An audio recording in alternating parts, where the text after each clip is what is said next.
দি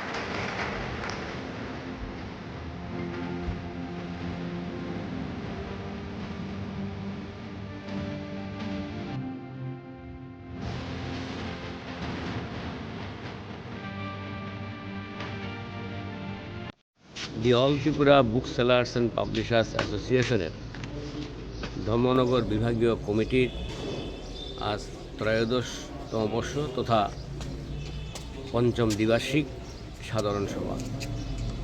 ধর্মনগর মহকুমা এবং এটাকে কী বলা হয়, ঊনকোটির এরপরে যেটা বলা হয় না শিবাইজা, এরপরে পানিসাগর নিয়ে আমাদের ধর্মনগর বিভাগীয় কমিটি।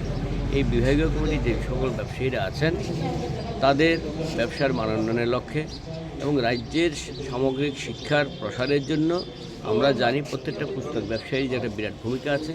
অত্র এলাকার শিক্ষার পরিবেশকে সুন্দর সুশৃঙ্খলভাবে এবং তাদের শিক্ষা সামগ্রী 12 মাস পৌঁছে দেওয়ার দায়িত্ব নেন এই the all Tripura book sellers and publishers অ্যাসোসিয়েশনের ধর্মনগর বিভাগীয় কমিটির সদস্যগণ। আজকে এই বিভাগীয় কমিটির দ্বিবার্ষিক সাধারণ সভা আমরা প্রতি 2 বছর অন্তর এখন করি। এই সাধারণ সভায় এই মহকুমার 2টি মহকুমার যত সদস্যরা আছেন, ব্যবসায়ীরা আছেন, পুস্তক ব্যবসায়ী, তারা এখানে আজকে সমবেত হয়েছেন এবং হবেন।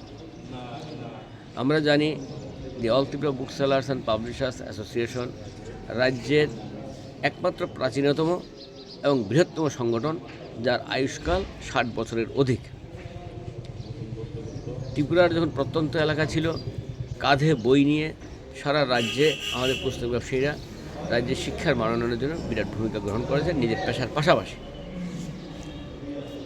বিগত কয়েক বছর যাবৎ রাজ্য সরকারের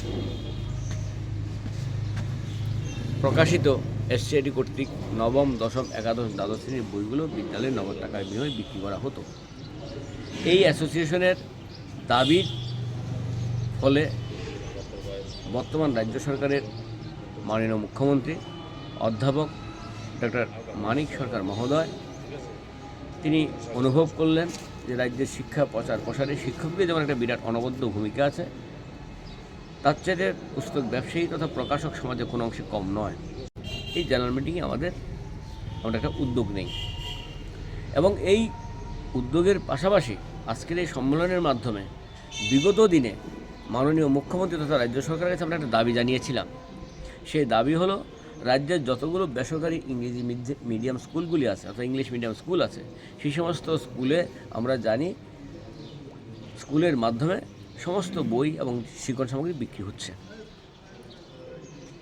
একটি কথা সত্য এবং এটাই নীতিগতভাবে সত্য যে HRD কেন্দ্রীয় শিক্ষা মন্ত্রকের নীতি অনুযায়ী এবং সুপ্রিম কোর্টের রায় অনুযায়ী কোনো শিক্ষা প্রতিষ্ঠানে বই লিখন সামগ্রী বিক্রয় করা অসম্ভব, মানে নিষিদ্ধ।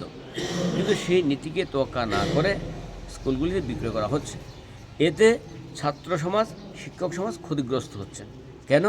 আমি আপনাদের মাধ্যমে রাজ্য সরকারের দৃষ্টি আকর্ষণ করছি এবং সমস্ত শিক্ষক সমাজ তথা সমস্ত অভিভাবকদেরও উদ্বুদ্ধ করতে চাইছি যে আপনাদের সাথে আপনারা সোচ্চার হন।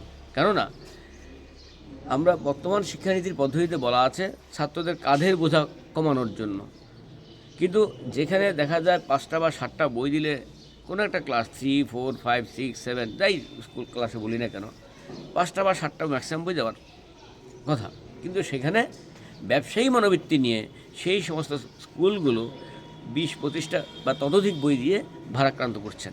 এতে যে বই প্রয়োজন নেই সেই বই ওদেরকে দিয়ে ওদের পড়ার প্রতি একটা বড় একটা বোঝা হিসেবে দাঁড়ালো।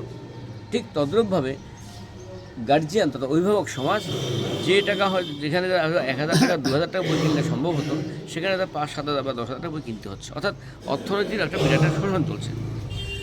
সুপ্রিম কোর্টে এই বিষয়ে রায়ও আছে, আপনারা ওয়েবসাইটে গেলে দেখবেন।